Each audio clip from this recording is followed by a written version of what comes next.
hello, welcome to Business Morning right here on Channels Television. It's the midweek trade and definitely nation's capital. And we know the markets have been buzzing since the beginning of this week, but the NGX still on fire. We see oil not on fire today. Oil prices fell sharply, snapping a three-day rally as investors are awaiting developments from the fragile Middle East ceasefire. And they're braced for a high-stakes summit in Beijing between U.S. President Donald Trump and his Chinese counterpart Xi Jinping. And there you have it. It's a drop 1.09%. I'm sure some traders they were expecting this to happen into Tuesday. That's the Tuesday trade, but it's happening for the midweek trade here. WTI smack on $100 per barrel, 1.24% drop. So if you have your shorts in, you're definitely in profit right there. But yeah, if you missed it, Monday, Tuesday, we had the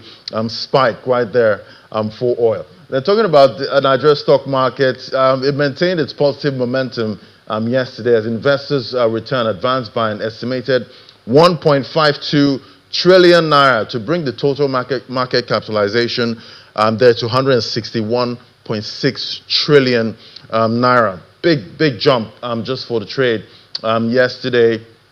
And we see the ASI, that jumped by 1,926 basis points. That's 0.77%. And we see month-to-date and year-to-date returns, that settled higher right there. Flip over to other parts of the market now. We see for the trading volume, for activity, we see volume, that was in the green, about 2 billion units traded, much higher than the previous trading day. But we see value and deals, that was much lower, 87.7 billion naira. That was what was traded yesterday, less than the previous day. Flip over to the sectoral performance now. Definitely we see the banking counter, consumer goods, that was in the green yesterday. We see top trades now. Let's see top trades. CWG, 431.63 million. That topped the trade there by volume. UBA and CNI leasing right there. So definitely that's the package. That's what we had yesterday for the trade. We'll definitely be tracking to see if bullish sentiment continues in the market. But investors will be watching out for key sectors if we'll see a continuation right there. But we'll join a live coverage right now in Ebonyi State, Abakaliki, as the final burial ceremony of late Bishop, Most Reverend Peter Chukwu. But you can continue following the money right here on other platforms.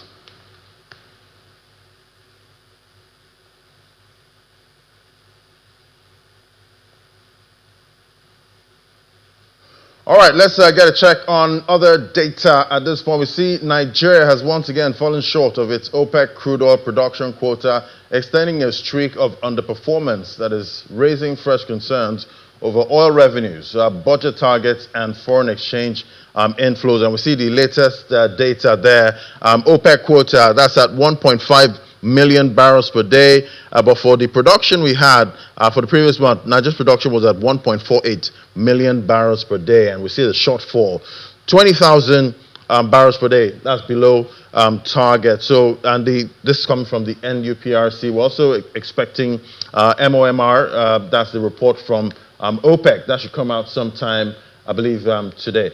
So despite government efforts to ramp up output and curb crude theft, analysts say persistent infrastructure challenges, pipeline vandalism, and underinvestment in the upstream sector continue to weigh on production growth. So that's the latest one. Let's look at petrol consumption now.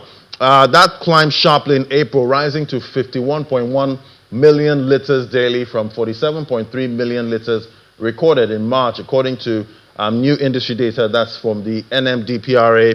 There you have a petrol consumption that's at 51.1 million liters per day. That's for the month of April. For March, it was 47.3 million liters per day. So you see that uptick right there. For Dangote refinery petrol production, 53.6 million liters daily. That was produced. Then imported petrol contribution, that dropped to about 3.7 million liters daily. That source there from the NMDPRA. So definitely, even though we're seeing fuel prices much higher, we're seeing consumption rising regardless. So analysts say these figures highlight improving domestic supply capacity, but also raises fresh questions around energy demand, refinery sustainability, and Nigeria's long-term fuel pricing dynamics. So definitely that's the latest data. And looking at debt now, see Nigeria's Debt Management Office, they're returning to the domestic debt market with a fresh 600 billion naira federal government bond auction. That's scheduled for May 18th as authorities continue efforts to finance fiscal obligations and manage budget pressures. The offer includes reopenings of 10-year and 20-year FGN bonds coming amid sustained investor appetite for fixed income securities and elevated interest rates. Analysts say the auction will provide fresh insight into market liquidity conditions and investor sentiments towards Nigeria's debt market. So we're looking out for that latest one there. Then for tax now, we see Special Advisor to the President on Economic Matters, Tope Fashwa, says Nigeria's ongoing tax overhaul is the most comprehensive review in over 35 years, but warns that public education and enforcement will determine its success. Speaking at a conference organized by members of the Chartered Institute of Nigeria, Mr. Fashwa explains that the nation's tax to GDP ratio has risen from 6% from 3 years to about 10%. He urged tax professionals to act as educators, advisors, and watchdogs. Take a listen.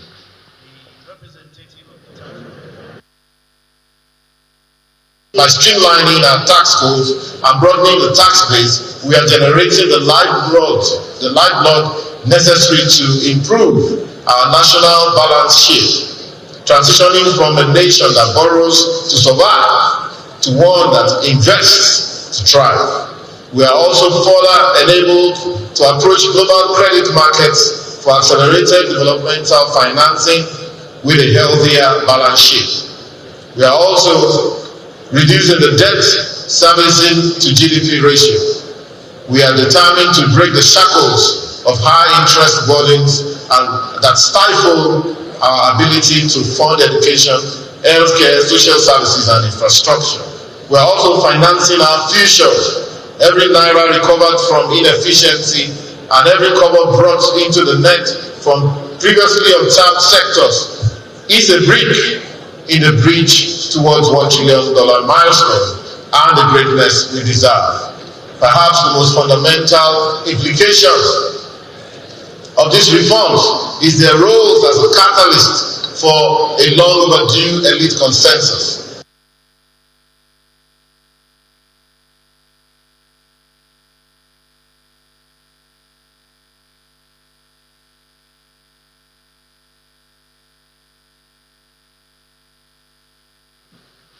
All right, we see Nigeria's commercial paper market. That's seen strong activity in the first quarter of 2026 as corporates increasingly turn to short-term debt to raise liquidity amid elevated interest rates and tighter banking conditions. From financial institutions to manufacturers and healthcare firms, companies are using commercial papers to fund working capital, refinance obligations, and manage cash flow pressures. But while investors are enjoying attractive double-digit yields, questions are emerging around refinancing risk and whether some corporates are becoming too dependent on short-term borrowing. Well, joining me now for this conversation, we have Mr. Sam Chidoka as the CEO and Korea Advisory Services Limited. Joining me right here in the studio. It's great to have you, sir. Good morning. Morning. Yeah. Nice to be here. And I like to call him Bishop, but that's not the conversation we're having. No, it's not. Today. It's great to have you, sir. So definitely we're seeing a strong growth there for commercial paper issuance and activity for Q1. Yes. As we're seeing other things also rising, for the first quarter of 2026. But talk to me about what you've seen so far. I know you're in there.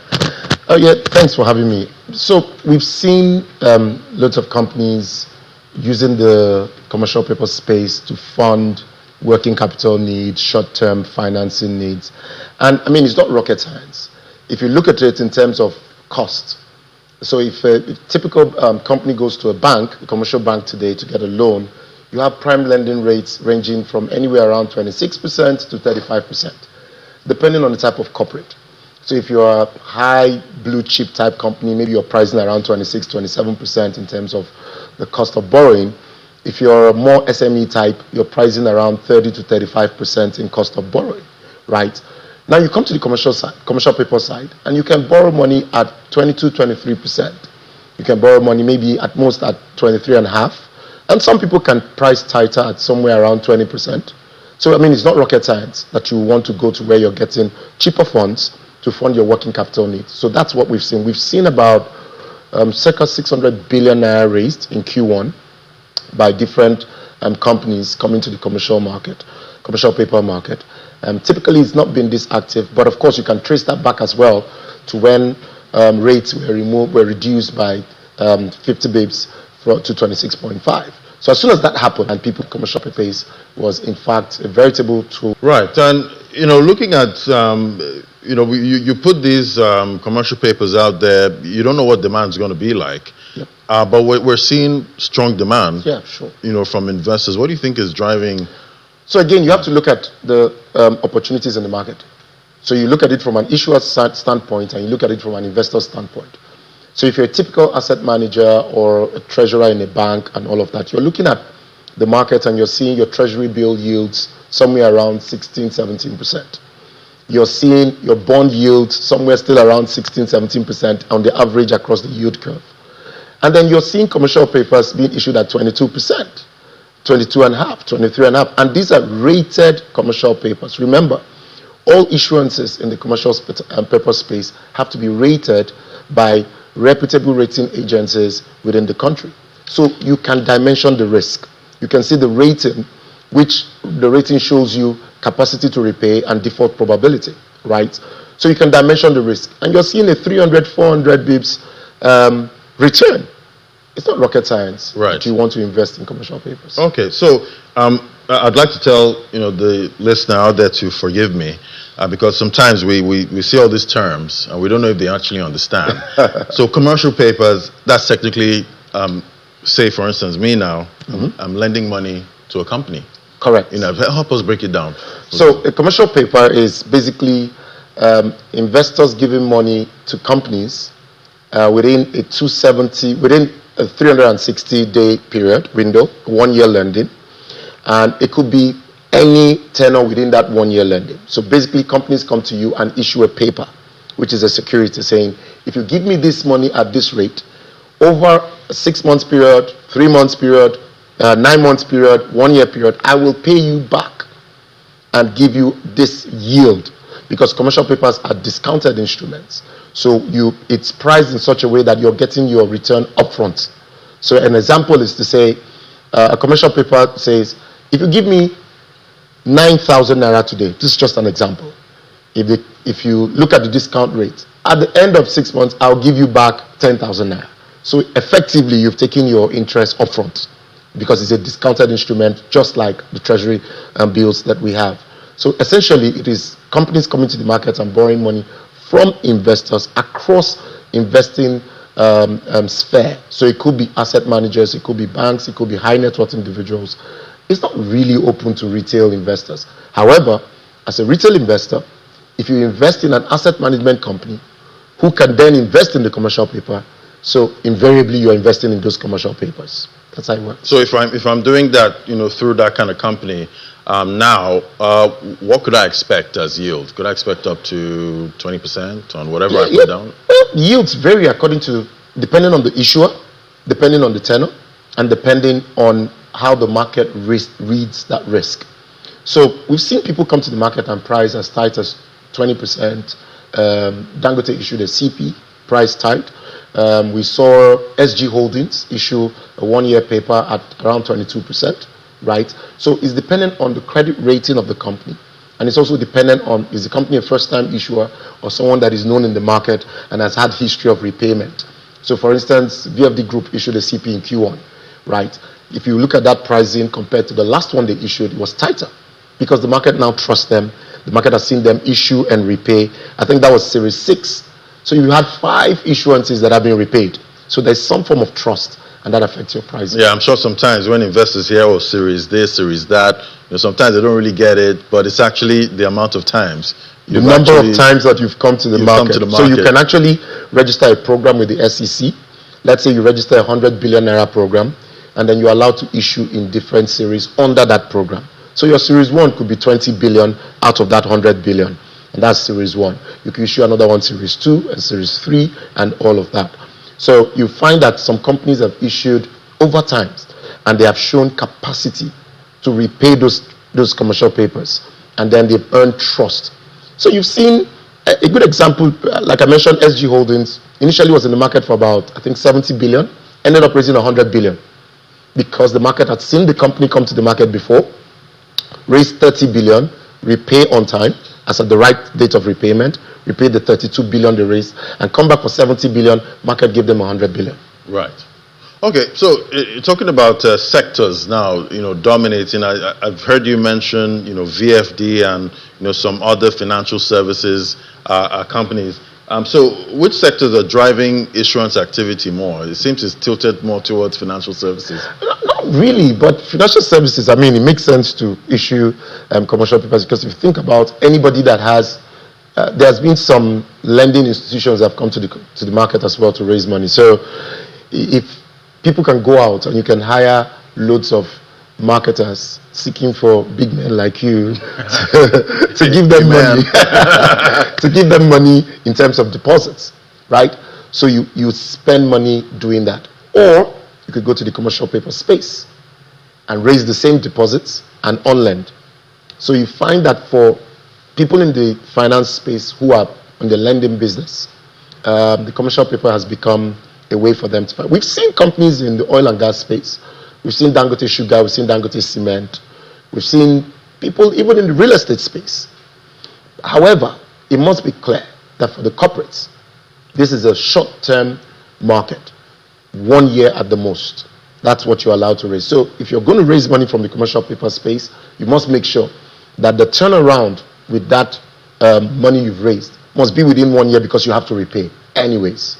And that's how it works. Right. So, definitely when it comes to commercial papers, they're seen as more risky, than lending to the government, because you feel like it's more secure, lending to the government. Yeah, or is that changing? Well, you could. It's a situation of yes and no. Okay. And it depends.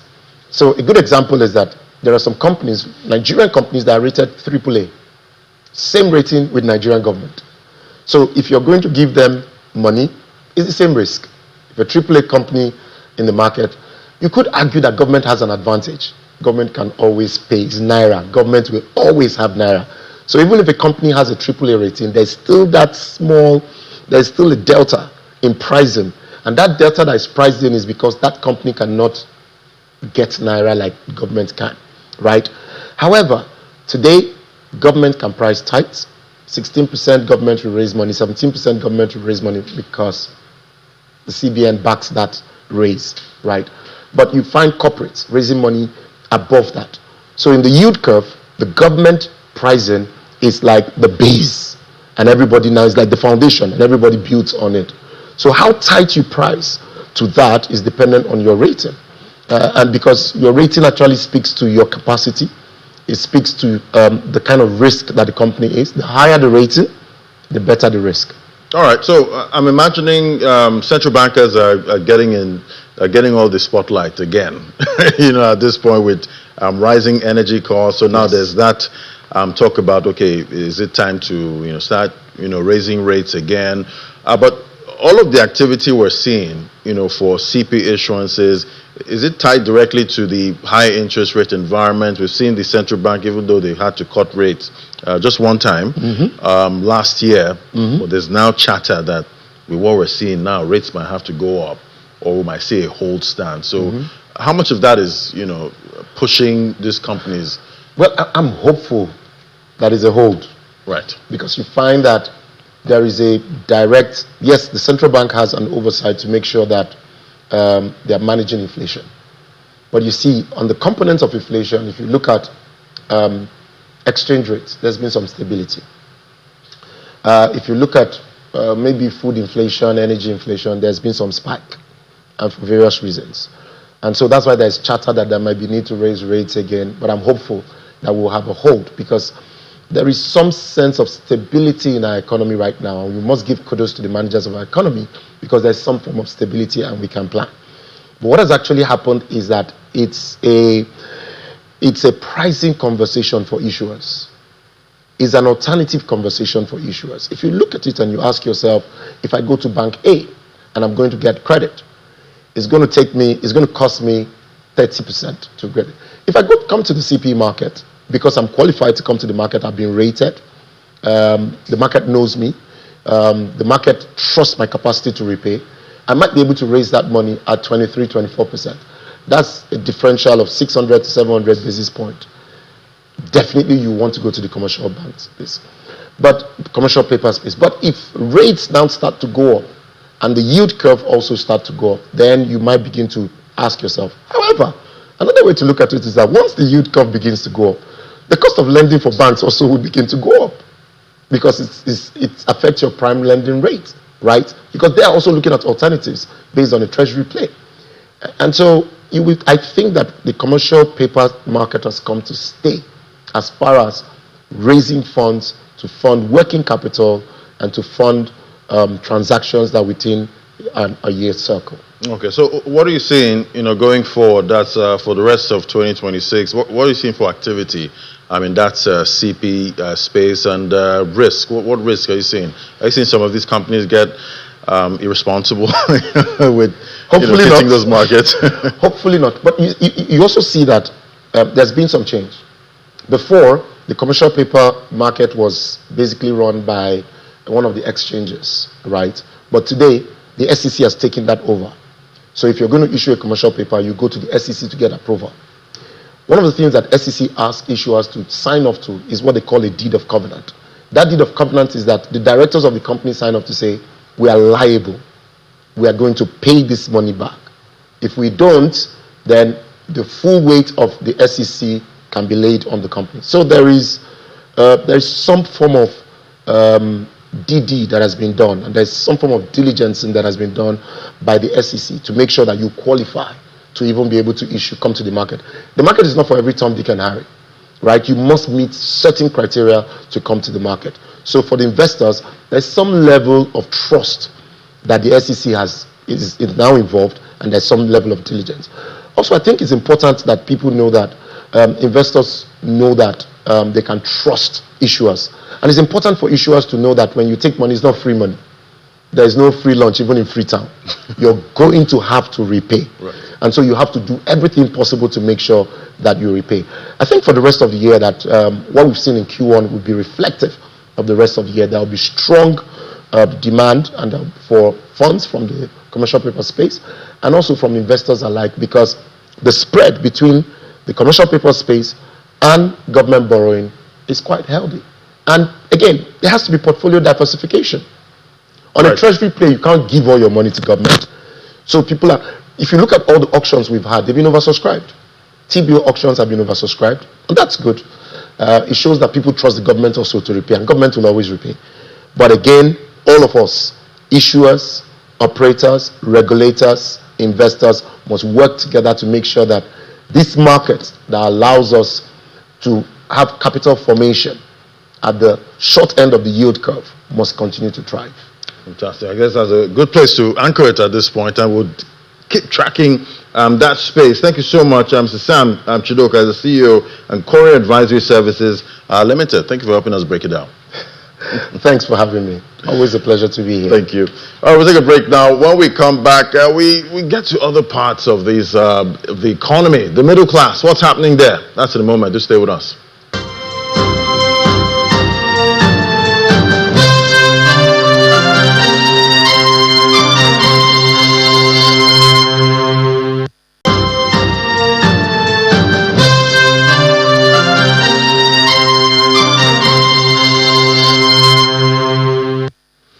All right, so for many Nigerians, earning a salary is no longer, translating into financial security.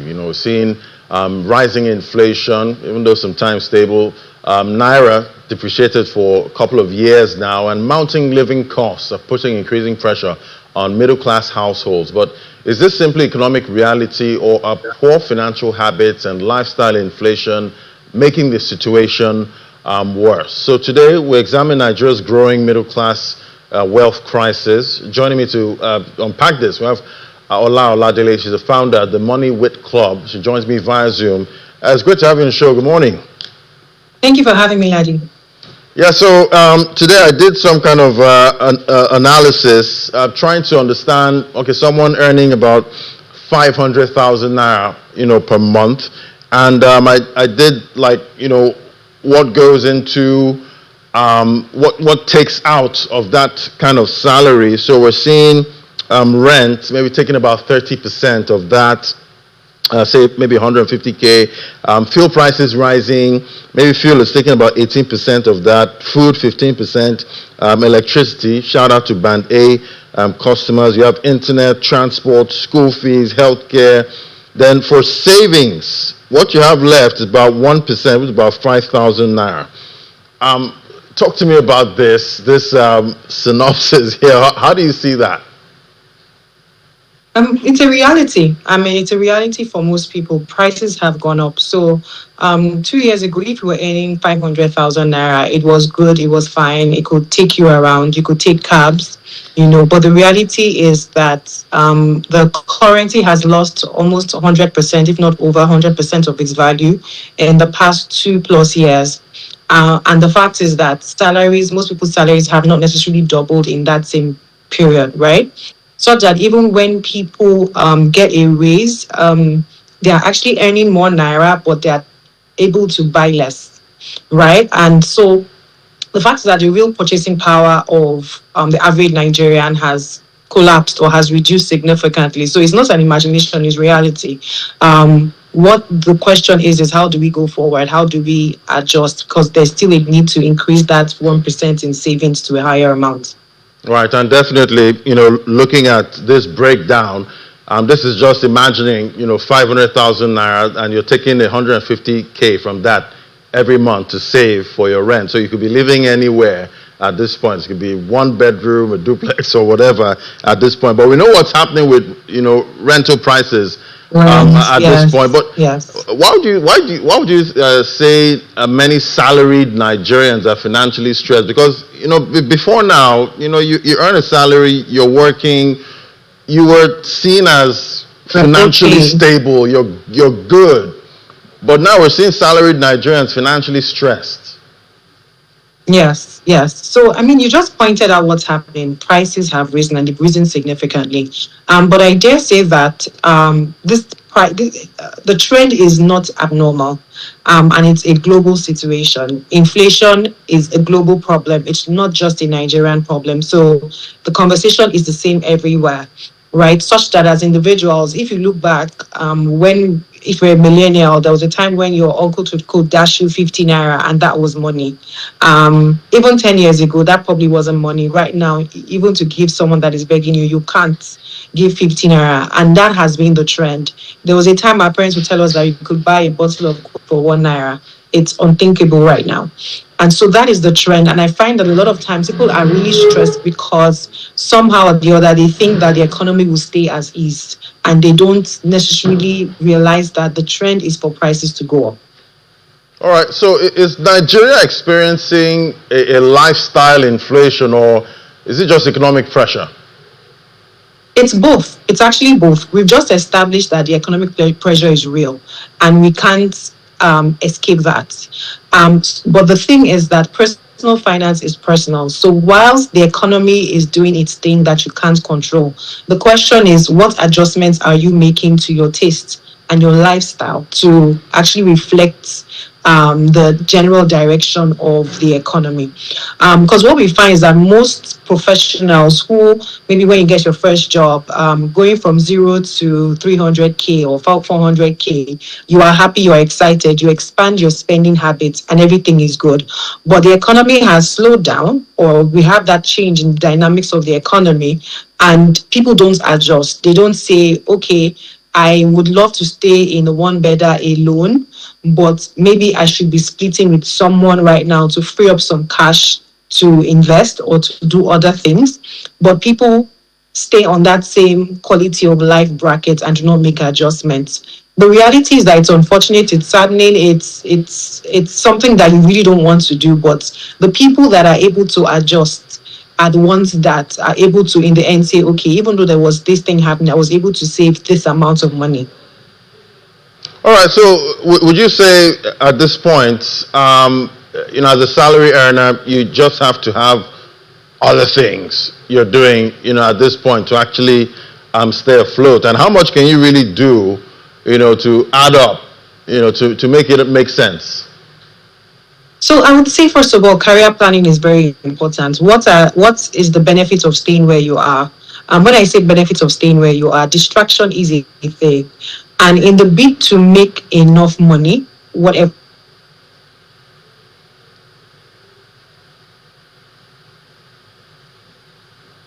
All right, seems Olago is frozen there. Well, the internet connection disappointing us there, but definitely we're talking about the middle class in Nigeria at this point. How most professionals are supposed to actually stay afloat at this time. I lost you for a moment there. I see you're back now. You can complete your thought now. Okay. Sorry, I could hear you all the while. So I'm saying that for a lot of people, the question is what adjustments can you actually make to ensure that despite what's happening in the environment, right, you are able to still stay afloat? That's the critical question.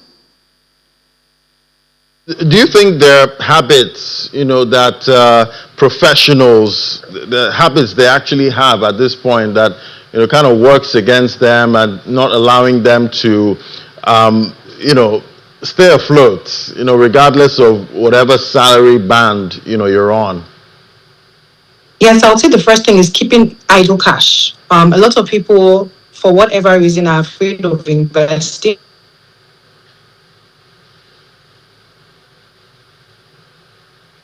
All right. Okay, I think it's the internet connection again at this point. And yeah, Ola was saying that she's seeing that some people are afraid of investing most of the time. When they hear about investing, they're like, oh my God, I don't understand it. I don't want to put money in there. Maybe fear of losses in the past. That also adds to that sentiment. But I guess the connection is not allowing us. Okay, I think I can hear now. Okay. Yeah. All right. The connection is not allowing us finish this conversation, but definitely a lot of contributors to, what's happening to the middle class at this point, to the big devaluation of the naira, coming from, 2023 or 2022, regardless. In my mind, it's still fresh. 300 naira to the dollar. That's still fresh in my mind at this point, even though we've been here for a while. Now, all right, let's move the conversation forward. Let's flip now. Let's see what's happening with the consumer goods sector. It's beginning to show signs of recovery after 2 years of intense foreign exchange volatility, rising costs and weakened consumer purchasing power. First quarter earnings from major FMCG players, including Nestle Nigeria, Guinness Nigeria, Cadbury, are now giving investors fresh insight into the true state of the economy and the Nigerian consumer. Joining me now to unpack this, we have Boluwatife Ishola. She's a consumer sector analyst at Chapel Hill Denham. It's great to have you on the show. Good morning. Good morning. Yeah, so we're kicking off there with Cadbury Nigeria, the Q1 earnings for 2026. And, looking at those numbers there, what is that telling us, about the company? So I think first of all, the Cadbury's numbers a bit unimpressive. So they grew revenue by 7% year on year, which is slow, but relative to other players in the sector, it's quite similar across board. We see how that most consumer companies are recording low single digit or low teens in terms of revenue growth. So that for Cadbury, revenue growth is similar with other players in the sector. But then when we look at cost of sales and we look at operating expenses, we'll see that there was pressure right there. But even for their revenue, I think one thing that would speak to the Nigerian consumer is that we saw that in terms of revenue segment, we saw how that refreshment beverages, which is the larger portion of their revenue, saw a slight decrease year on year. But we saw confectionery such as Tom Tom, Chlorette, Buttermint, record a 38% year-on-year increase, which begs the question, what exactly is happening in the beverage sector, right? Are consumers now seeing it as discretionary rather than a staple, right? So that's on revenue side. But when we look at the cost of sales, there was pressure across board. We saw cost of sales increase, despite the fact that cocoa prices were at the lower end in Q1. But I'm thinking that may be like an inventory lag, right? But we also saw operating expenses increase. Well, we believe that might be like the effect of elevated energy costs as well. And while net finance income tried to provide some sort of relief, by the time we got to the bottom line, the compression was already significant, and we saw a 39% decline in profit after tax. So for Cadbury, not so great. When we look at retained earnings, it's still negative, and with their current Q1 performance, it looks like they might take longer before they actually turn the tides on that. Okay. All right, let's flip over to Nestle Nigeria now. Revenue, you see a growth there of 11% year-on-year, 326.1 billion naira. Profit before tax, 73.8 billion, up about 44%. Profit after tax, about 29% higher, about 39 billion naira. So definitely looking good. Yeah, looking for good. This company. Yeah. Nestle really looking good. When we look at revenue, it was on the higher end, right, in terms of brother sector. At 10.9% year-on-year. And when we look at it in terms of cost, we saw how that they were able to manage cost of sales, as cost of sales only grew slightly higher at 10.8% year-on-year. But operating expenses was where they really saw the pressure, especially in terms of marketing and distribution costs. But for Nestle, we know that this is quite intentional. They spoken about their route to market strategy and investing in marketing and distribution. And this is them trying to, prepare for a demand recovery. So their operating expense being as high as it is actually an intentional decision on their part. They are hoping to see that investment will actually show up in their top line in the future, in coming quarters. When we look at in terms of finance income and finance costs, we saw that that really helped their bottom line. We saw that finance costs declined significantly, as we saw that they paid down debt in terms of their current debt, and we also saw that finance income was actually also significant. So the combination of an improvement in finance income and a decline in finance cost actually helped the profit after tax to increase by 39% year-on-year. We know that retained earnings is still negative, right? But if they are able to keep up with this pace of performance, by the end of the year they would have returned to positive retained earnings, and then the conversations around dividend resumption can now be real conversation in the market. Right. And for Guinness Nigeria Q1 earnings for 2026, we see revenue 122.77 billion, up about 3%.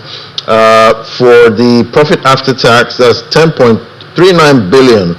Now then we see interim dividends 2 naira. Yes. Per share. Talk to me about this one. So Guinness, I think this is like the first time people would be, like the market would be seeing Guinness results under Tolaram in terms of a normalized basis, because previously they were reporting the 18th month, and so most people would not do the math to see what the numbers are like. But this is the first time you are seeing Q1 25 versus Q1 26, and like I said, low single digits, we're seeing low teens number. But what we notice is that particularly for the brewers, Guinness sits right in the middle of international breweries as well as Nigerian breweries. It's slightly ahead of international breweries, which grew revenue by 3%, but behind Nigerian breweries, which grew revenue by 8%. So we know that in that line, Guinness wasn't like the laggard in terms of revenue growth. We also note that, aside the fact that the economy is the way it is, we know that Q1, particularly for the brewers, was not a very strong year. It's typically not a strong year, but we also saw that Ramadan and Lent had an overlap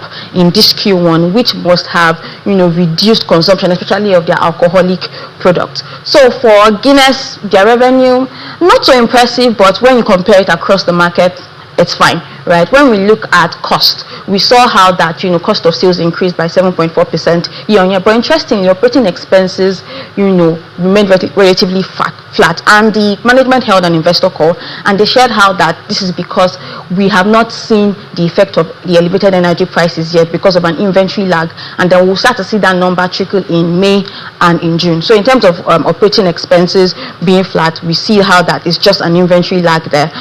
We see how that they are currently deleveraging hedging, right? And so we saw finance cost, significantly decline by around 68%, which was the reason why we saw an improvement in PAT growth. That's 48% year on year. Now Guinness has returned to positive retained earnings, and they surprised the market with an announcement of a 2 naira dividend per share. Now I say surprise the market because typically the thinking will be that when you return to positive retained earnings, you want to sort of build a buffer before you start to pay out dividend. But Guinness, taking this part shows that there is confidence in the state of their balance sheet and their ability to remain profitable over time. So that's what we. Right. So definitely we've had FX stability, Yes. coming from 2025 Yes. into 2026 and most parts of 2024. Yes. How much of this is helping these consumer goods companies actually deliver good returns here? I would say that especially when you look at their net finance cost. For example, for Nestle, when we look at the increase in their finance income, almost 90% of that increase in finance income is as a result of exchange gain, right? And that is what helped their profitability. So I would say that it's actually helping them because it's either they are not recording any loss at all, or some of them are actually even recording exchange gains, which is helping their bottom line. All right, let's look at the macro snapshot now for Nigeria. We see monetary policy rate 26.5%, inflation 15.38% for the previous month. Then food inflation 14.31%, exchange rate about 1,375. That's according to the Central Bank of Nigeria. So seeing this, seeing the earnings, with some of these consumer goods companies, what is it telling us about the state of the consumer? So I would say how resilient are we? I think consumers are being pushed to the wall. Because when we look at 15.38%, especially with the elevated energy situation, you think, it's not that bad because we're still at the 15 levels. But I think the conversation we should be having is the one about the month-on-month inflation, where we saw it print at 4.18%, which is the highest we've seen since we started this inflationary trend.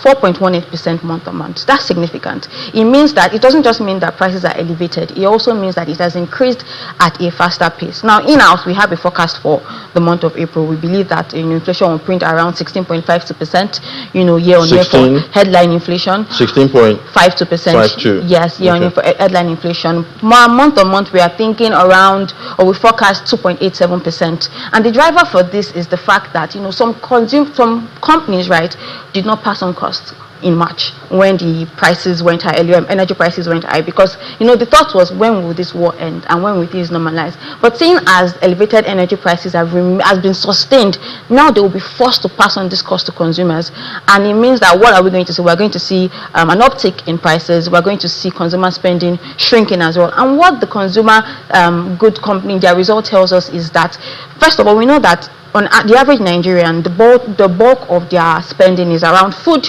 and around transport. If transport is squeezing more, right, it's taking a bigger share, or it's trying to expand its share of the consumer's budget, it means that they are going to be able to spend less on food. What we're now seeing is that normal items that were seen as staple items before are now being seen as discretionary, right? Because now I'm going to have to, spend on, instead of buying packaged goods, I may start going for the loose goods, the one that they buy in bulk and they put inside separate nylon. Because the thing about transport costs is that many times it's not negotiable. I have to go to work because work is where I'm going to get the money to spend on food. So it's not negotiable. So it's really, really squeezing their wallet, and people are likely to spend a little bit less on food, and that's impacting the revenue growth we're seeing in those numbers. So the consumer is pushed to the wall. Yes.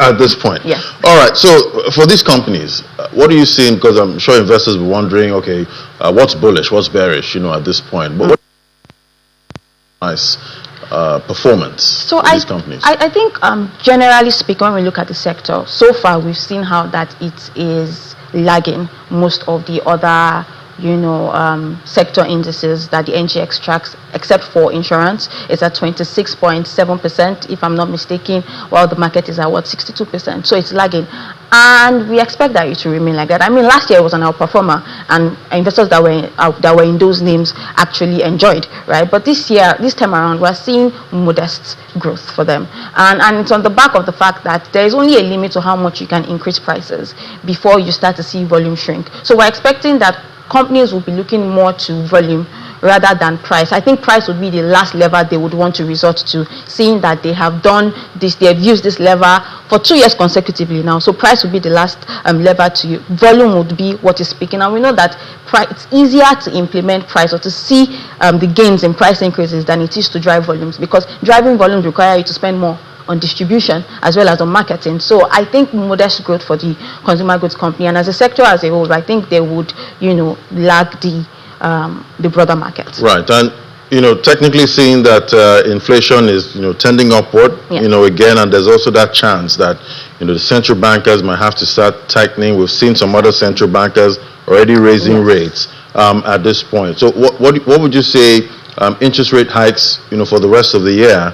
Maybe about 2 or 3 hikes. Well, what would that do to this sector? Oh, it's not looking nice at all, because one thing we note about many of these companies are that they are spending a lot on capacity expansion. I mean, if you're thinking about increasing volumes, then you want to spend on capacity expansion, and many times they look into the capital market, they look into bank borrowings, and when we see a hike in interest rate, it's either they would now reduce capacity expansion, or they will take it up because they have no other choice, and then we'll see it hit their profit and loss statement again, creating decreased profitability for them. Right. So it's not a good one at all. At this point, we're hoping the war ends. Yes. We're hoping the central bankers don't have to raise rates. Yes. And we just stay, stable. And we're hoping they even cut. And the currency but later on, the currency. A cut later on, and the currency, the stability of currency is very, very important for them. And I love to see strengthening. Yeah. Too. Oh, okay. Yeah. Thank you so much. Thank you. Bolu Shola, the consumer sector analyst at Chapel Hill Denham. Yeah, thank you for having me. Thank you. All right, we'll find out what's happening in the global space in a moment.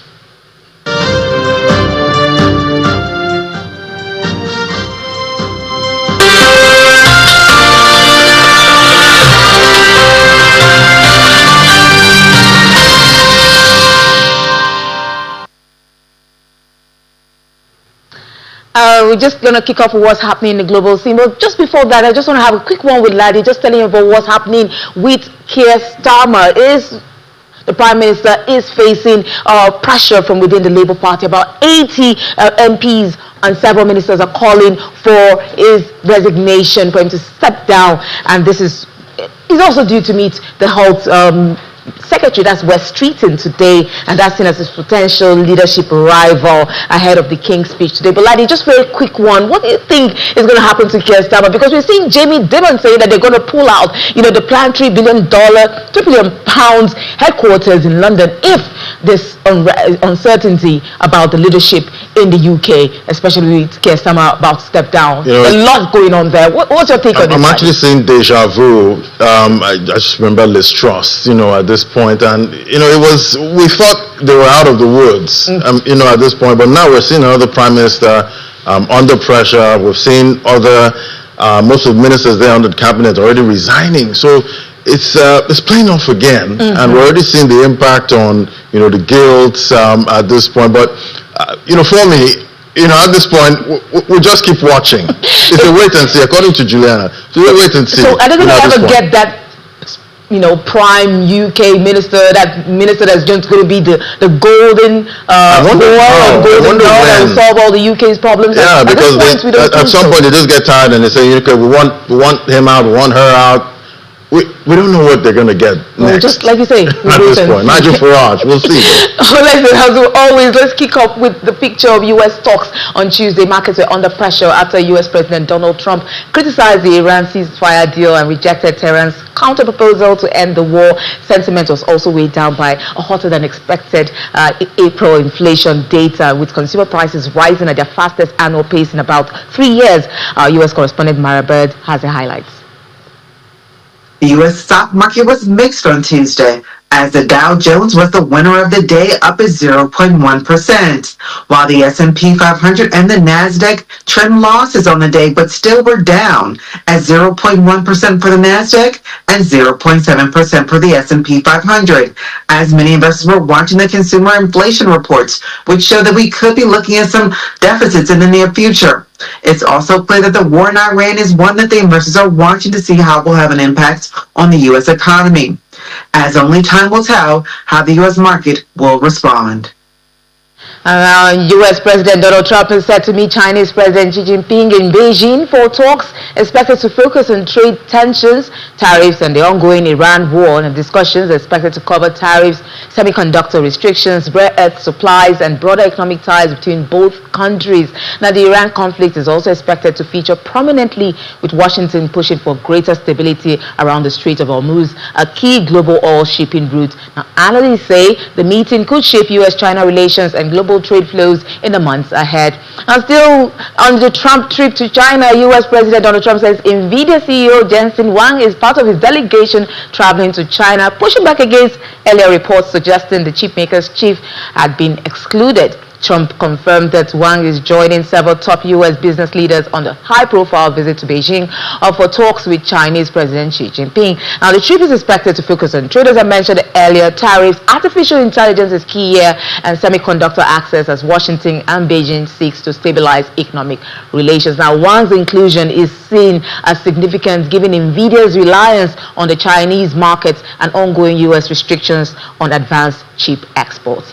Now, Pakistan has indicated that Turkey and Qatar could join its mutual defense cooperation arrangement with Saudi Arabia in a move that signals a potential shift in regional security alignments. The pact currently commits Pakistan and Saudi Arabia to treat any attack on one as an attack on both. The potential expansion comes as regional tensions continue to reshape security alliances in the Middle East and South Asia. Now we see Saudi Aramco is exploring plans to raise more than $10 billion from its property portfolio through a potential sale and leaseback transaction. The move would allow the oil giant to unlock capital from its real estate assets while still retaining operational use of the properties. The strategy forms part of broader efforts to strengthen its balance sheet and optimize asset value amid shifting global energy markets. The company has not yet confirmed the final structure or timeline for the transaction. Now in France, unemployment has climbed above 8% mark for the first time in 5 years, signaling renewed pressure on the country's labor market. Data from INSEE shows that jobless rates rose to about 8.1%, with increases recorded across all major age groups. The rise points to growing weaknesses in the French economy as households and businesses continue to face the impact of slowing growth and persistent uncertainty across the Eurozone. Now, investors in Australia are rushing to assess the impact of capital gains tax rules introduced under the latest federal budget. According to reports, the government has replaced the long-standing 50% capital gains tax discount with an inflation-linked cost-based system and introduced a minimum 30% rate on capital gains. The reforms are part of broader efforts to reshape investment incentives and address housing affordability concerns in the country. Now, Japanese investors have sold the largest amount of U.S. government bonds since 2022, signaling a shift in global debt market positioning. The move comes as expectations around the U.S. interest rate costs change and volatility rises across global markets. Japan is one of the biggest foreign holders of U.S. treasuries, making its activity closely watched by investors. The sell-off adds to uncertainty in bond markets as investors reassess the global interest rate outlook. Now, Deutsche Telekom has raised its full year 2026 earnings guidance, supported by stronger performance from its U.S. subsidiary T-Mobile. The company now expects adjusted EBITDA after releases to come in around 47.5 billion euros, slightly above its previous forecast. Now, the upgrade follows improved earnings momentum in the U.S. business, where T-Mobile continues to deliver strong customer growth and revenue gains. Deutsche Telekom also maintained a positive outlook for cash flow and shareholder returns as it benefits from the strength of its American operations. And that's the Global News Brief. I'm Will Iban.